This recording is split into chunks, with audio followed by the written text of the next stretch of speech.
توی این چند سالی که پیج بازاریابی می‌کردم، اکثر پیجایی که کلا بازاریابی نمی‌شد یک دلیل مشترک داشت. یا طرف رمزشو نداشت، یا رو شمارش نبود، یا جیمیلش نداشت. اگه میخوای پیجت بازاریابی بشه، این مشکلات نخوره، این چند تا کار میگم انجام بده.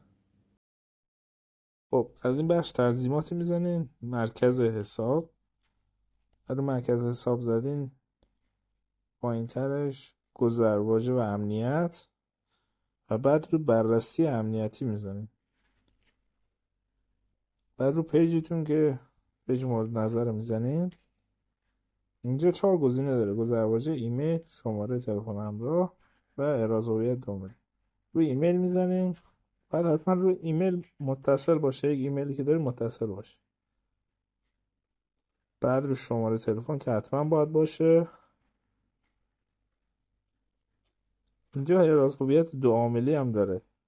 در صورتی که رمز رو فراموش کردین، اعراض هویت دو عاملی خاموش باشه، چون اینجوری به مشکل میخوری.